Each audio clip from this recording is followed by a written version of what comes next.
Assalamu alaikum and good morning, my dear students. Myself Jessica, your new biology teacher. So first of all, I welcome all of you to today's biology class. So let's start our class, right? So in the previous classes, you might have learned about different modes of nutrition or the nutrition in organisms, right? You may have learned about the nutrition in the plants, animals, also in the human beings. And in today's class, we will be discussing yet another two important life process, that is about respiration and also about the transportation. So let's look into the topics. What is respiration? Respiration is a process in which glucose is broken down with the help of oxygen and energy is released along with the production of carbon dioxide and water. So the glucose obtained from the food will be broken down with the help of oxygen and the energy will be released along with the production of carbon dioxide and water. Okay, so there are two types of respiration: aerobic respiration and second one is anaerobic respiration. What do you mean by aerobic respiration? Aerobic respiration is the process of respiration that takes place in the presence of oxygen. Okay, the respiration which takes place in the presence of oxygen is called aerobic respiration. For example, glucose. You know that glucose is a 6-carbon molecule and it will break down into pyruvate, which is a 3-carbon molecule, and it will be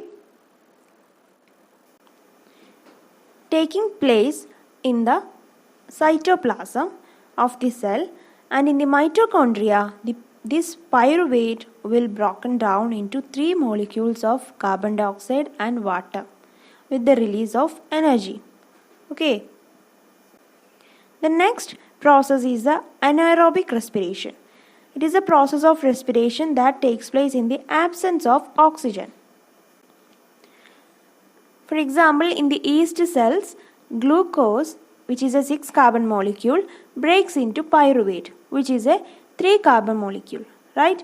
And this pyruvate is then converted to ethanol, a 2-carbon molecule, and a carbon dioxide. Okay, so then if there is a lack of oxygen in our muscle cells, pyruvate breaks in a different way. Understood? Glucose will break into pyruvate and pyruvate is then converted to lactic acid, which is a 3-carbon molecule, along with the release of energy. Okay.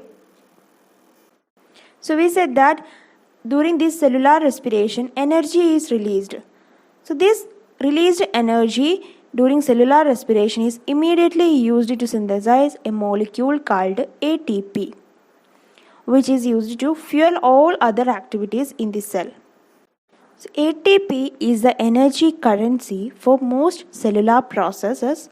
The energy released during the process of respiration is used to make an ATP molecule from an ADP, that is adenosine diphosphate and inorganic phosphate. Okay, so ADP plus phosphate gives ATP. Understood?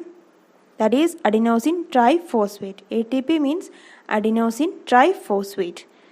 So the endothermic processes in the cell then use this ATP to drive the reactions. When the terminal phosphate linkage in ATP is broken using water, the energy equivalent to 30.5 kJ per mole is released.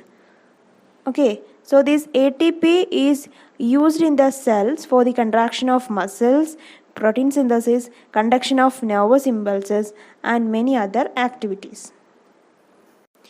Next, we will discuss about the respiration in the case of plants. Okay, plants exchange gases through stomata. You have studied that, right? And the large intercellular spaces ensure that all the cells are in contact with air. The carbon dioxide and oxygen are exchanged in and out of the cells by the process of diffusion. That means diffusion means the movement of molecules from a region of higher concentration to the region of lower concentration, right? So this diffusion is directed by environmental conditions and the requirements of the plants. And during night, in the absence of sunlight, photosynthesis do not take place. You know that in order to take place photosynthesis, the plants need sunlight, right? So during night, in the absence of sunlight, photosynthesis do not take place, and hence carbon dioxide is released but not used up by the plants. And during the day, there is no carbon dioxide release because the released carbon dioxide is used up by the plants for photosynthesis. Okay, so oxygen is released instead of carbon dioxide during the day.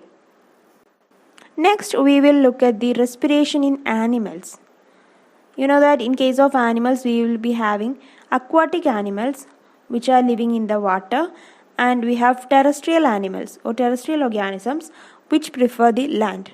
So in the case of aquatic animals, the rate of breathing is fast due to the less amount of dissolved oxygen in water. Okay, and fishes take in water through their mouth and force it to the gills, from where the dissolved oxygen is absorbed by the blood. Understood?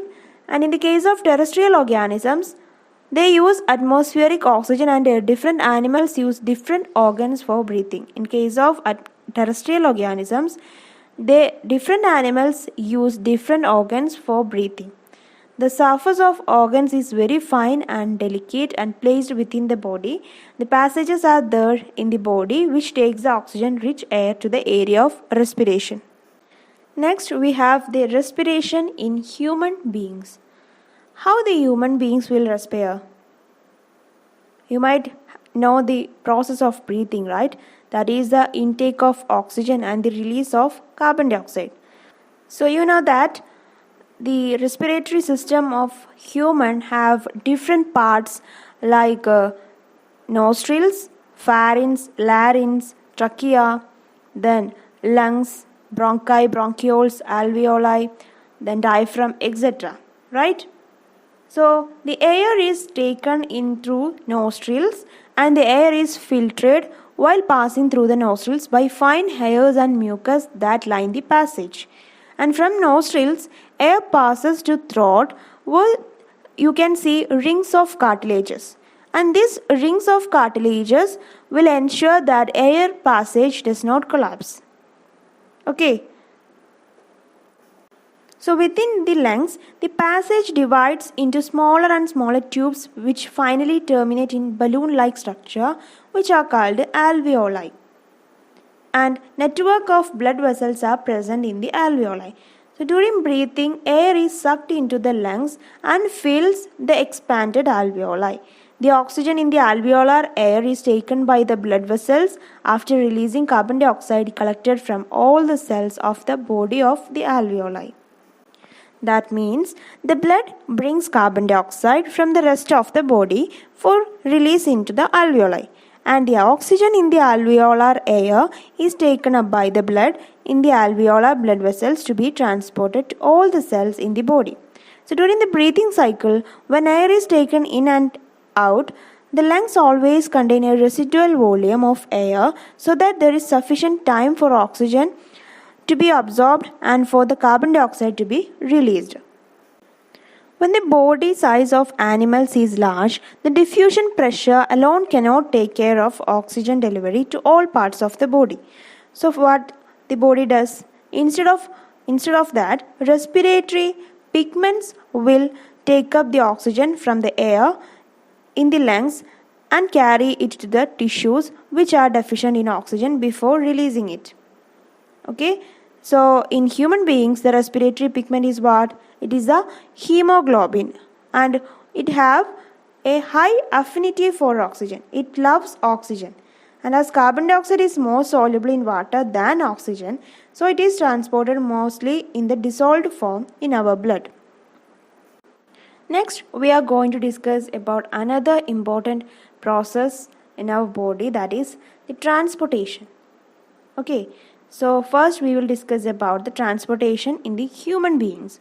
What do you mean by transportation?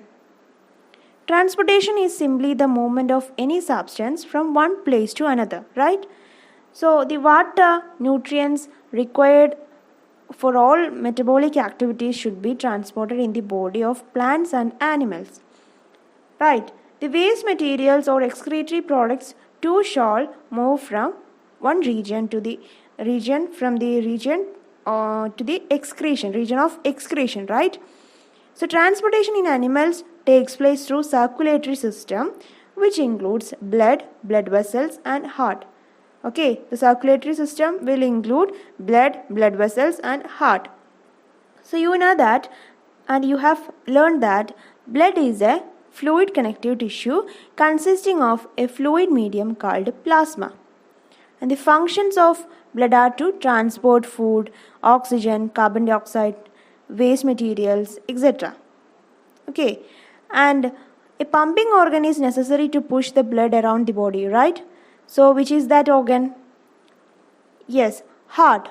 Heart is the muscular pumping organ which pushes the blood around the body. And the tube-like structure through which carry blood to cells, tissues and organs are called as blood vessels. Okay. So there are two special blood vessels, that are arteries and veins. After reaching the organs, arteries divide into small branches called as capillaries, and heart in another component of circulatory system, which is also known as pumping organ. Now let's look at the structure of heart. The heart is a muscular organ which is as big as our fist. Okay, so because both oxygen and carbon dioxide have to be transported by the blood, the heart has 4 different chambers to prevent the mixing of oxygenated and deoxygenated blood. The 4 different chambers are left atrium, then right ventricle, left ventricle and right atrium. Okay. The oxygen-rich blood from the lungs comes to the thin-walled upper chamber of the heart on the left. That is the left atrium. The left atrium relaxes when it is collecting this blood, and it then contracts, while the next chamber, the left ventricle, relaxes so that the blood is transferred to it. When the muscular left ventricle contracts in turn, the blood is pumped out to the body. So the deoxygenated blood comes from the body to the upper chamber on the right atrium. As it relaxes, as the right atrium contracts, the corresponding lower chamber, that is the right ventricle, dilates. This transfers blood to the right ventricle, which in turn pumps it to the lungs for oxygenation. Since ventricles have to pump blood into various organs, they have thicker muscular walls than the atria. Walls ensure that blood does not flow backwards when the atria or ventricles contract. Then this separation of the right side and left side of the heart is useful to keep the oxygenated and deoxygenated blood from mixing. Such separation allows a highly efficient supply of oxygen to the body and useful for animals that have high energy needs to maintain their body temperature. So in some animals, body temperature depends on the temperature in the environment, and thus they do not use energy to maintain body temperature. In case of amphibians and reptiles, they have 3-chambered heart and allow some mixing of oxygen and deoxygenated blood. And in the case of fishes, they have 2-chambered heart and the blood is pumped to the gills for oxygenation and transported directly to all the cells of the body. And when blood goes through the heart twice during each cycle, the process is called as double circulation. So in the case of human beings, the blood is going through the heart twice during each cycle. That's why it is called a double circulation. And in case of fish, blood goes only once through the heart, and thus fish shows single circulation. So next we will discuss about the blood vessels, which is the another part of the circulatory system. So blood vessels are the tube-like structures which carry the blood through cells, tissues and organs. So 2 types of blood vessels are arteries and veins, which are connected to the heart for transporting blood. So first we will look at arteries. Arteries will carry rich in oxygen from the heart to all the cells of the body. So arteries contain oxygen-rich blood. Okay, so the pressure exerted by the arteries while blood leave heart is rapid, and thus walls of arteries will be thick and also elastic. And next one is veins. Veins collect the blood from different organs and bring it back to the heart. They do not need thick walls because the blood is no longer under pressure. Instead, they have valves that ensure that the blood flows only in one direction.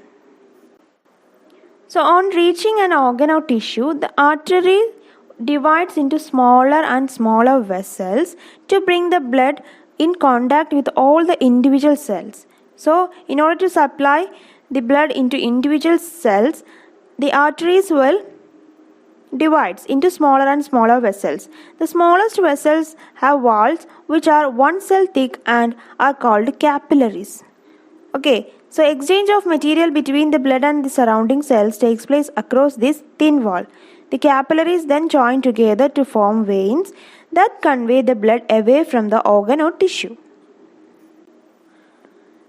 So imagine what will happen if this blood vessels develops a leak. Think about situations when we are injured and we started bleeding. So what will happen? Naturally, the loss of blood will happen in our body, right? So we want to minimize this loss of blood from our body. That means we have to prevent the leakage of blood. Then what will we do? What will our body will do against that? To avoid this, our blood has platelet cells. What is that? Platelet cells which circulate around the body and plug these leaks by helping to clot the blood at these points of injury. So the platelets are colorless tiny blood cells without nucleus circulate through the bloodstream. Next, we will discuss about another fluid which is involved in transportation. This is called lymph or tissue fluid. Okay. So, through the pores present in the walls of capillaries, some amount of plasma, proteins and blood cells escape into the intercellular spaces in the tissues to form the tissue fluid or lymph. It is similar to blood plasma, but it will be colorless and it contains only less protein. So, this lymph drains into lymphatic capillaries which join to form any lymph vessels and which open into large veins. Function of a lymph is to carry the absorbed digested fat from intestine, and it also drains excess fluid from extracellular space back into the blood. Students, so we have discussed about the respiration in plants, respiration in animals and also in the human beings.